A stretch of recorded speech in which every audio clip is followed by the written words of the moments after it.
Hello everyone. Today we will know about the nucleic acid. So first, the nucleic acid, it was discovered by Frederick Mixture. So the Frederick Mixture, he discovered the nucleic acid in the post cell. That means in the bandage. So in the post cell, actually the leukocyte was present. Leukocyte, or it is also called as the WBC. So WBC, or the leukocyte in the post cell, the Frederick Mixture discovered the nucleic acid and he named the term nuclein. But after that, Richard Altman,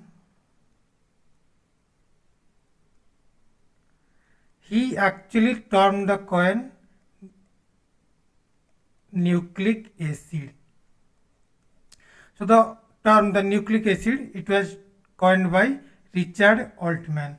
So now first come to the what is the nucleic acid. So the nucleic acid, there are the two types of the nucleic acid. One is called as the DNA, another is called as the RNA.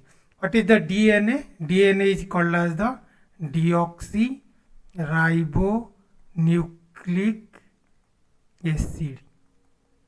And the RNA is called as the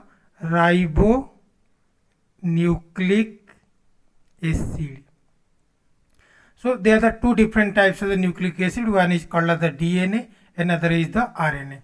So what is the nucleic acid, or what are the DNA or the RNA? They are simply the polynucleotides. Polynucleotides. So poly means many. So that means more than one nucleotide, they are joined together to form the polynucleotides or the nucleic acid. So first come to the what is the nucleotides. So this is the structure of a nucleotide. So in the nucleotide, there are the three structure. The first one is called as the nitrogenous base. This structure is called as the nitrogenous base. The second one is called as the sugar. And the third one here, it is called as the phosphate. So these three structures, that means nitrogenous base, sugar along with the phosphate, they are combined together to form the nucleotides. So another word is called as the nucleoside. So nucleoside means the nitrogenous base plus sugar. It is called as the nucleoside. The term nucleotide is called after the base plus sugar plus phosphate group. When two structures are found, that means base and the sugar, then it is called as the nucleoside. When three structures, that means base, sugar with phosphate, then it is called as the nucleotide. So first come to the first structure, that is the nitrogenous base. So why it is called as the nitrogenous base? Because here the maximum nitrogen is found more in the case of the nitrogenous base. That's why it is called as the nitrogenous base. So the nitrogenous base, there are the two types of the nitrogenous base. One is called as the purine, another is called as the pyrimidine. So the purine, it is the two cycle structure and it is the one cycle structure. So that means these are the structure of the purine. That means here the two cycle, one, this is the second, here the one and the second, two cycle are present. But they are the structure of the pyrimidine, here single cycle are present. Okay, so in the purine, the adenine and the guanine are present, and the pyrimidine, the cytosine, uracil and the thymine are present. So here the cytosine, uracil, thymine, so they are the pyrimidine, and the adenine and the guanine, they are the purine structure. So always in the DNA all structure are found except the uracil. So that means in the DNA adenine is found, guanine is found, cytosine is found, thymine is found, but no uracil is found. The uracil is found only in the RNA. So that means in the RNA all types of the nitrogenous base, that means adenine, guanine, cytosine, uracil, thymine, so all types of the nitrogenous base are found in the RNA. So now come to again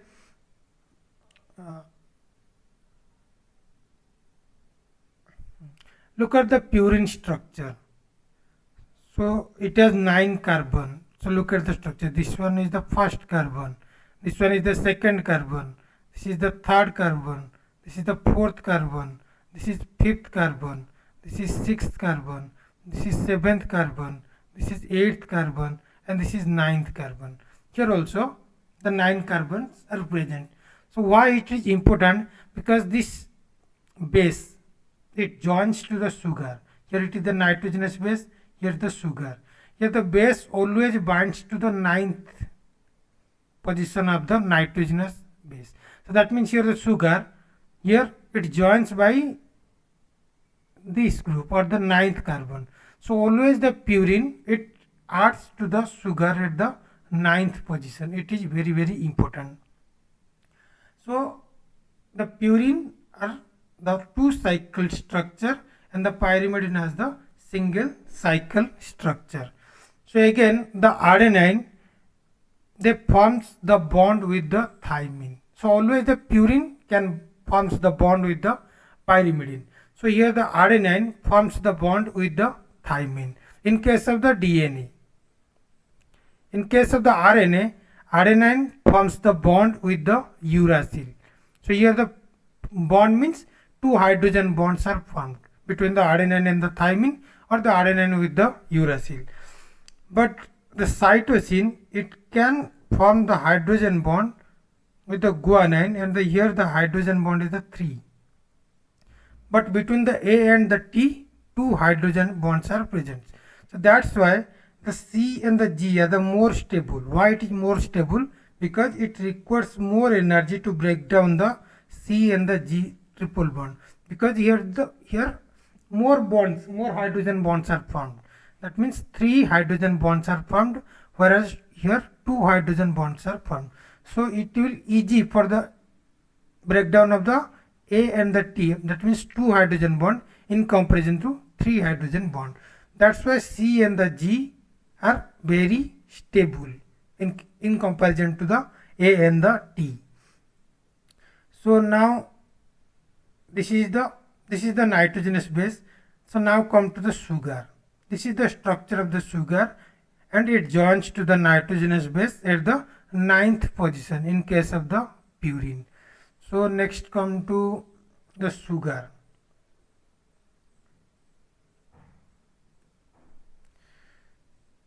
So they are the sugars. So they are the 2 different types of the sugar. One is called as the ribose sugar, another is called as the deoxyribose sugar. So always in the DNA or the RNA or in the nucleic acid, the sugar are 5-ring structure. So here in the ribose and the deoxyribose, 5-ring structure are found. That means 1, 2, 3, 4, 5. So 5-ring structure are found. So there are the 2 different types of the sugar. That means called as the ribose. Here it is called as the ribose. It is called as the deoxyribose, or it is called as the 2-deoxyribose. So the ribose sugar, it is found in the RNA. So the deoxyribose, it is found in the DNA. So what is the difference between the ribose and the deoxyribose? So look at this ribose structure. So here the carbon, here it is the first carbon, it is the second carbon, it is the third carbon, it is the fourth carbon, and here it is the fifth carbon. So in the ribose, here it is the second carbon, or it is called as the second means it is called as the 2 prime. First carbon means it is called as the first prime. So at the 2 prime structure, here a OH group is present, while in the 2 deoxyribose or in the deoxyribose at 2 prime structure, here only one hydrogen group is found. So that's why it is called as the deoxyribose, deoxy. That means one oxygen group is eliminated. So in the deoxyribose, one oxygen group is eliminated. That means only single hydrogen group is present. So that is only the difference between the ribose and the deoxyribose. And why the DNA is more stable than RNA? Because RNA has same this sugar structure. So that means in this condition, here any molecule can again bind to this because it has a lone pair. But here any molecule cannot bind. That means it has no lone pair left. So that's why the DNA is more stable. That means it cannot be simply modified. But ribose, it can be modified by adding any molecule to this OH structure. That's why the DNA is more stable in comparison to the RNA. So this is the structure of the nucleoside. So nucleoside means nitrogenous base plus sugar. So this is the sugar. This is the sugar and this is the nitrogenous base.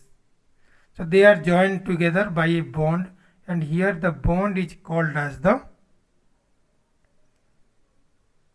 beta N glycosidic bond. So why it is called as the beta? Beta means this structure is present at the upper side. In the previous video, we have already discussed that what is the alpha and what is the beta. So this structure is present at the upper side. That's why it is called as the beta. So let's imagine this structure is found at this side. Then it is called as the alpha glycosidic bond. So always if it is present at the lower side, then it is called as the alpha. When it is present at the upper side, then it is called as the beta. So always the sugar is bound to the nitrogenous base by the forming a bond here. It is called as the beta N glycosidic bond. Okay, so this is the nucleoside structure. Now come to the nucleotide structure. So what is the nucleotide? Nucleotide means base plus sugar plus phosphate. So that means here it is the sugar, it is the base, and they are the phosphate, or it is called as the PO4. So 3 phosphates are joined here, 1, 2 and 3, and here it is joined by a bond and it is called as the phosphodiester bond.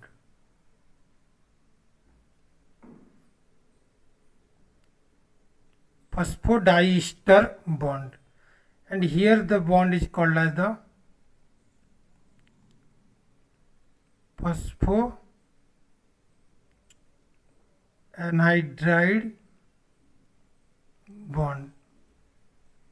So that means the bond between the phosphate and the sugar is called as the phosphodiester bond, and here the bond between the phosphate is called as the phosphoanhydride bond.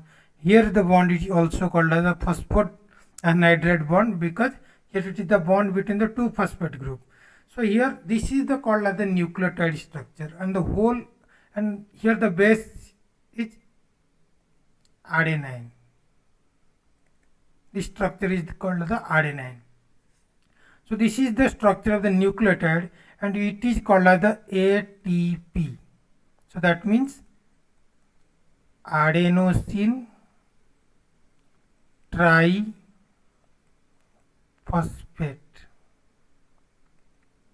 Okay, adenosine triphosphate. Why? Here it is the adenine is base, triphosphate. That means 1, 2, 3. 3 phosphate group is present. The first phosphate group, it is called as the alpha phosphate group. The second phosphate group is called as the beta phosphate group. And the third phosphate group is called as the gamma phosphate group. So 3 phosphate group is present, that is called as the ATP or the adenosine triphosphate. And this is the energy form in case of the our body or the biological organisms. The ATP is needed and this is the structure of the ATP. So let's imagine this structure is absent, that means the gamma is removed. So now it is called as the ADP, that means adenosine diphosphate. That means only alpha and the beta is present. So now imagine again this phosphate is also removed. Now it is called as the AMP, that means adenosine monophosphate. So okay, so in the ATP 3 phosphate group is present, in the ADP 2 phosphate group is present, in the AMP single phosphate group is present. So this is the structure of the nucleotide. So now come to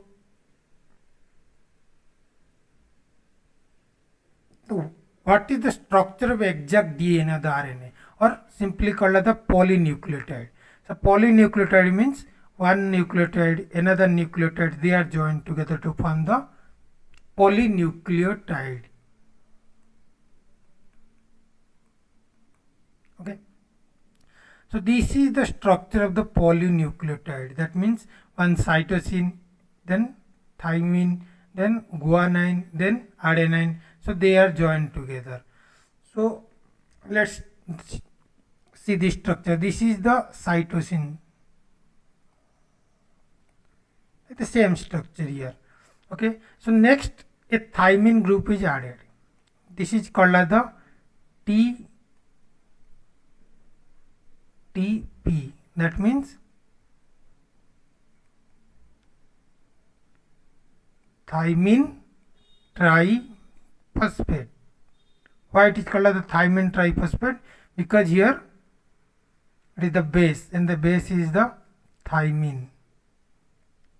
If it is present in the adenine, then it is called as the ATP. If it is present at the guanine, then it is called as the GTP. So next in the cytosine a thymine is added. So how the thymine group is added? Now look at this structure. This is the TTP or the thymine triphosphate. Here this is the alpha, this is the beta, this is the gamma phosphate group is added. So now this beta and the gamma group, they are eliminated.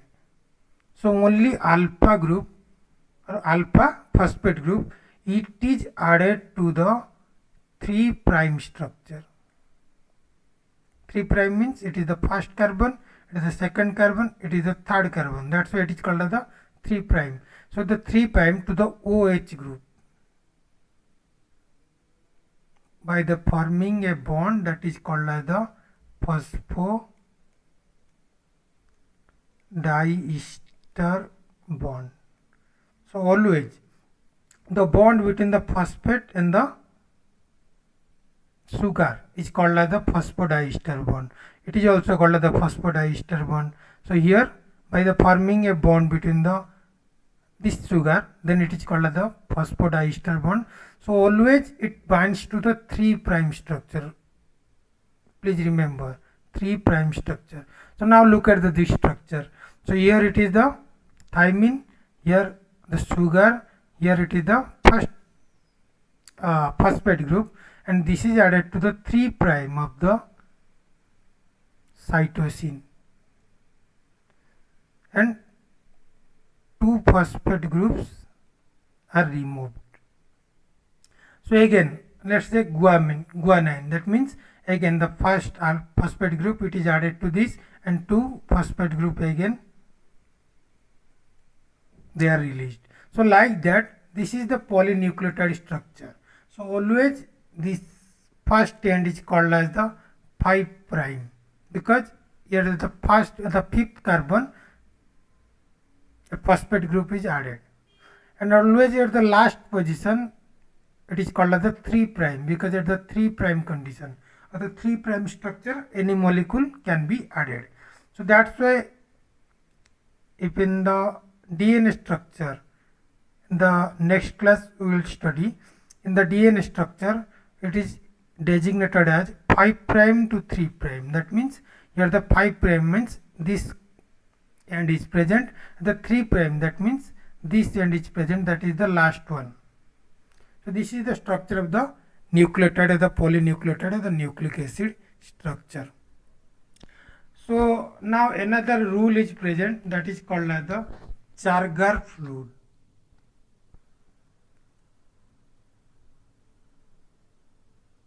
Chargaff's rule. So what is the Chargaff rule? That means, why it is called as the Chargaff rule? Because it was discovered by Chargaff.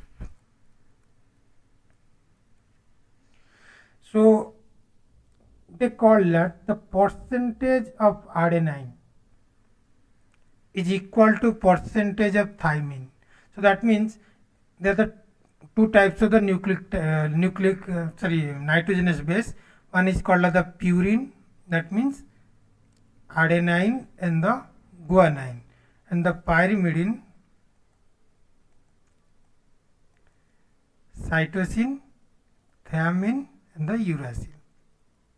So always it tells that according to this rule, the percentage of adenine is equal to percentage of thymine, because adenine bonds with the thymine. So the percentage of C or the cytosine is equal to percentage of guanine, and the percentage of purine is equal to percentage of pyrimidine. That means the percentage of adenine plus guanine is equal to percentage of cytosine plus thymine. In case of the DNA, in case of the RNA, C plus U. Okay, so like that in exam it will be asked that let's example, if it will ask that if the percentage of cytosine is 20%, then what are the percentage of adenine, guanine and the thymine? So now look at the structure, and again this is the 3 rule, that means adenine equal to percentage of thymine, cytosine is equal to percentage of guanine, adenine plus guanine is equal to cytosine plus thymine, but that doesn't mean that A plus T is not equal to C plus G. A plus T is not always equal to C plus G. That is important. A is equal to T, C is equal to G, but A plus T is not equal to C plus G. Only the purine, that means A plus G is equal to C plus T. So now in the question, if it will ask that the percentage of cytosine is 20%, then what will be the percentage of adenine and the guanine and the thymine? So now the percentage of cytosine is 20%. So that means C is equal to G. That means the percentage of the guanine is also 20%. So now we have C is the 20%, guanine is the 20%. So that means C plus G. That means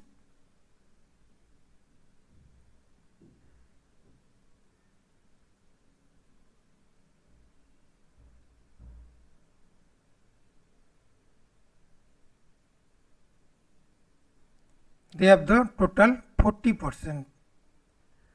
So if the 40%, that means A and T it will be total 100 minus 40, that will be the 60%. So that means the A is equal to T, that means by 60 by 2, that means 30. That means A is equal to 30% and T is also equal to 30%. So this is the all about the Chargaff's rule. So in the next slide we will study about the structure of the nucleic acid, or the structure of the DNA structure, of the double helical structure, single helical structure is like that. So this is all about the nucleotide structure. And one more concern, that all you are just watching but not subscribing it, please subscribe it. It will take maximum 2 seconds or 1 second. Okay, thank you.